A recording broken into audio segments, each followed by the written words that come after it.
गं गणपतये नमः।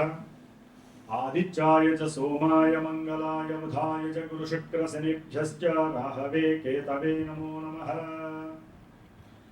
జ్ఞానసిద్ధిని వీక్షిస్తున్నటువంటి ప్రేక్షకులందరికీ కూడా మిథున సంక్రమణ శుభాకాంక్షలు. అంటే జూన్ 15వ తేదీ నుండి జూలై 15వ తేదీ వరకు కూడా కన్యా రాశి వారికి వ్యయాధిపతి అయినటువంటి సూర్య భగవానుడు మిథున రాశి అనగా కర్మస్థానమైనటువంటి దశమ స్థానంలో సంచరించటం చాలా చాలా ఉత్కృష్టమైనటువంటి విశేషమైనటువంటి భాగ్యదాయకం. కర్మని జయించి వీరికి ఉన్నటువంటి తెలివితేటలని ఒక ప్రణాళిక రూపకంగా అతి కష్టాన్నైనా సరే ఎదిరించి తండ్రి యొక్క ప్రోద్బలంతో, తండ్రి యొక్క ఆదరణతో, తండ్రి యొక్క ఆలోచన సంయోగంతో వీరికి ఉన్నటువంటి మేధస్సుని జోడించి ఆలోచనే వీరి యొక్క ఊపిరి శ్వాసగా భావించి పోతుంది అనుకున్నటువంటి ఉద్యోగాన్ని నిలబెట్టుకోవటం, పోయిన ఉద్యోగం కోసం మరలా మరలా మరలా ప్రయత్నాలు చేయటం, 1-4 సార్లు ప్రయత్నాలు చేసి ఉద్యోగ అన్వేషణలో విజయవంతులై పరిపూర్ణమైనటువంటి ఉద్యోగ పదవి బాధ్యతల్ని పొందేటటువంటి యోగము ఈ కన్యారాశి వారికి కనిపిస్తుంది. అలాగే వీరికి ఉద్యోగము సౌకర్యవంతంగా ఉండేటటువంటి యోగాన్ని కూడా ఈ యొక్క సూర్య భగవానుడు వీరికి ఫలిత రూపకంగా అందజేస్తున్నారు. వ్యాపారంలో ఉన్నతమైనటువంటి యోగాలు ఈ యొక్క రవి వలన కలిగేటువంటి అవకాశం కన్యారాశి వారికి కలుగుతాయి. కర్మదోషాలు, పితృదోషాలన్నీ కూడా నివృత్తి జరిగి ఈ యొక్క సూర్య భగవానుడు వీరికి కర్మదోషాలు నివృత్తి చేసి కర్మ పరిపక్వతని కలుగజేసేటటువంటి శక్తిని ప్రసాదిస్తూ ఉంటాడు ఈ యొక్క కిరణాల ద్వారా. అయితే ఈ యొక్క కన్యారాశి వారికి సూర్య బలమే కాదు, ముఖ్యంగా బుధుడు 22 తర్వాత, జూన్ 22 తర్వాత శుక్రుడు, గురుడు ఆల్రెడీ వాళ్ళిద్దరు కలిసి ఉన్నారు. అంటే కన్యారాశి వారికి లాభస్థానమైనటువంటి కర్కాటక రాశిలో 3 శుభగ్రహాలు ఉండటం అనేటటువంటిది అత్యంత ఉత్కృష్టమైనటువంటి విశేషమైనటువంటి ఫలదాయకంగా చెప్పుకోవాలి.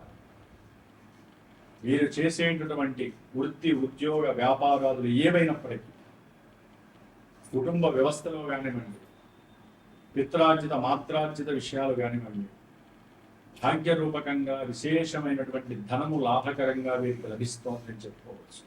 సత్సంతాన ప్రాప్తి, ఉద్యోగంలో ప్రమోషన్స్, కుటుంబంలో వీరి విలువలు పెరగటం, వీరు అనుకున్న కోరికలు ఏవైతే ఉన్నాయో అవి వెంటనే సత్ఫలితాలని ప్రసాదించేటువంటి యోగాన్ని బుధ గురు శుక్రులు ప్రసాదిస్తున్నారు కన్యారాశి వారికి. విద్యార్థులకి విద్యలో ఉన్నతమైనటువంటి కీర్తి ప్రతిష్టలు, గౌరవ మర్యాదలు, కొంతమందికి చదువు అవ్వకుండానే ఉన్నతమైనటువంటి ఉద్యోగ పదవీ ప్రాప్తి, విశేషమైనటువంటి ధనము ఆర్థికంగా లాభించడము, వీరికి ఉన్నటువంటి అప్పులన్నీ తొలగించేటటువంటి మహద్భాగ్యము కలగటము, ఉన్నతమైనటువంటి వాహన సత్సంతాన గృహ యోగాదులు, ముఖ్యంగా సత్సంతాన యోగప్రదులై వీరి యొక్క ఆనందానికి హద్దు లేకుండా ఉంటుంది. ఉన్నతమైనటువంటి విదేశీ విద్యలో కూడా పరిపూర్ణత కలుగుతుంది. ఉన్నతమైనటువంటి విదేశీయానాల ద్వారా జలానికి సంబంధించినటువంటి పడవలు, బోట్స్, లేకపోతే స్టీమర్స్ ఎక్కి వీరి యొక్క కోరిక ఎప్పటి నుంచో ఉన్నటువంటి వాటి అన్నీ కూడా అంటే కోరికల్ని సఫలీకృతం చేసుకునేటటువంటి పరిపూర్ణమైనటువంటి రోజులుగా మనం అభివర్ణించవచ్చు. కన్యారాశి మేధస్సు వికసిస్తుంది, వీరి కోరిక ప్రతిఫలిస్తుంది, వీరికి ఉన్నటువంటి జ్ఞానము ప్రపంచము నలుమూలలా వికాసించేటటువంటి యోగత్వము కలుగుతుంది. వ్యాపారంలో విశేషమైనటువంటి లాభాలు, వివాహము తొందరగా అయిపోయేటటువంటి అవకాశం కలుగుతుంది. అట్లాగే వీరికి ఉన్నటువంటి తెలివితేటలు, బుద్ధి, జ్ఞానము, ధనము అన్నీ కూడా ఒక చోటికి చేరిస్తే ఒక నిధి నిక్షేపాల పంటలాగా వీరికి ఆనందమే మహద్భాగ్యం ఉన్నట్టుగా కలుగుతూనే సృజనాత్మకత, వీరిని మంచి ఆలోచనల ద్వారా లక్ష్మీ కటాక్షాన్ని కలుగు చేసే పరిస్థితి కలుగుతుంది. సామాన్యం అంటే బుధ గురు శుక్రులు కలవటం అంటే విశేషము కన్యారాశి. ఇది అరుదుగా లభించేటటువంటి యోగం. మరి ముఖ్యంగా ఈ యొక్క కన్యారాశి వారికి శని సప్తమంలో ఉండటం ద్వారా భార్యాభర్తలకి సంబంధించినటువంటి విషయాలలో అగచాట్లు, బాధలు, విరోధాలు, ఎడబాట్లు, కోర్టు సమస్యలు, ఎన్నో రకాలైనటువంటి వ్యాపార భాగస్వామ్య విషయాలలో కూడా, అంటే కుటుంబ పరంగా ఎన్ని సమస్యలున్నా వ్యాపార పరంగా కూడా భాగ్యహీనత్వం కలగటము, అంటే వారి ఇరువురి మధ్య సమస్యలు కలగడం అనేటటువంటిది, కోర్టు సమస్యలు, ఇవన్నీ కూడా కొంచెం తలకాయ నొప్పిగా ఉంటాయి. ఒక పక్కన చూస్తే కొంతమందికి ఆనందకరం. ఎందుకని కొంతమంది అంటున్నాను, కన్యారాశి వారికి, దాంట్లో ఉన్న నక్షత్రాల వారికి, మరి ఎన్నో కోట్ల మంది ఉంటారు. అందరికీ యోగాలు కలిగితే ఇక జన్మజాతకం ఎందుకు, మనకి జీవితం ఎందుకు? ప్రతి ఒక్కరి జాతకము డిఫరెంట్గా ఉంటుంది. ఎవరైతే జన్మిస్తారో ఆ జన్మ సమయానికి లగ్నము, లగ్న బలము, అట్లాగే ఇప్పుడు నడుస్తున్నటువంటి దశలు, అంతర్దశలు మాత్రమే ఈ యొక్క యోగాలన్నీ ప్రతిబింబించే పరిస్థితులు కలిగి ఉంటే జన్మజాతకంలో ఇవన్నీ యోగిస్తాయి.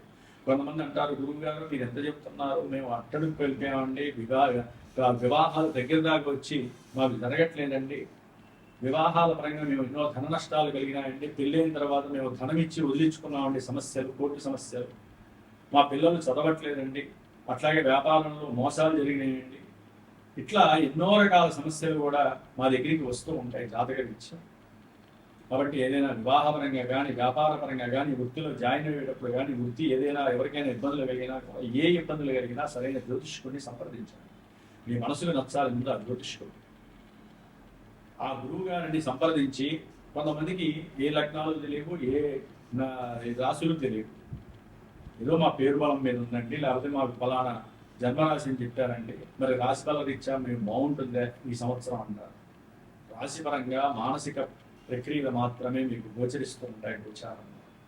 కానీ అసలైనటువంటి ఈవెంట్స్, ఆనందదాయకం, ఆరోగ్యం కావచ్చు, మనసు కావచ్చు, బుద్ధి కావచ్చు, జ్ఞానం కావచ్చు, సిరి సంపదలు, ధనము, ఆర్థికము, వివాహము, సత్సంతానము, సౌఖ్యము, అట్లాగే భార్యాభర్తల మధ్య అనురాగత, అన్యోన్యత, ఏవైతే మన నిత్య జీవితంలో సౌఖ్యకరమైనటువంటి పరిస్థితులు ఉన్నాయో అవన్నీ జన్మజాతకమే తెలియజేస్తూ ఉంటుంది. దశలు, అంతర్దశలు, విదశలు, సూక్ష్మ ప్రాణదశలు. కాబట్టి అవన్నీ తెలుసుకున్న నాడే మీకు యోగాలు సంప్రాప్తిస్తాయి. కాబట్టి ఏదేమైనప్పటికీ 6లో ఉన్నటువంటి రాహువు ఉన్నతమైనటువంటి యోగాన్ని ఉద్యోగరీత్యా కలుగజేస్తున్నాడు. అనుకున్న ప్రతి పనిలో ఆయన విజయాన్ని కలుగజేసే స్థితిలో ఉన్నాడు. 12లో ఉన్నటువంటి కేతువు ప్రతి విషయంలో అగాధారని, విగాధారని, ఉద్యోగ ప్రతిబంధకాలని, ప్రతికూలత్వాలని కలుగజేస్తూ ఉన్నాడు.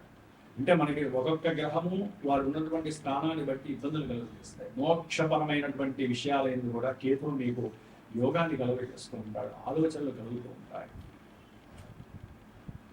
ఏ అప్పు అయినా సరే మీరు తీసుకుంటే ఉద్యోగంలో ఎదుగుదల ఉంటేనే అప్పు తీర్చే శక్తి వీరికి లభిస్తుంది. కన్యారాశి వారికి ఇప్పటిదాకా ఉద్యోగం లేక అల్లల్లాడిపోయినటువంటి వారికి ఉద్యోగం వచ్చి కాస్త అప్పు తీర్చుకునే బాధ్యత కలుగుతాం.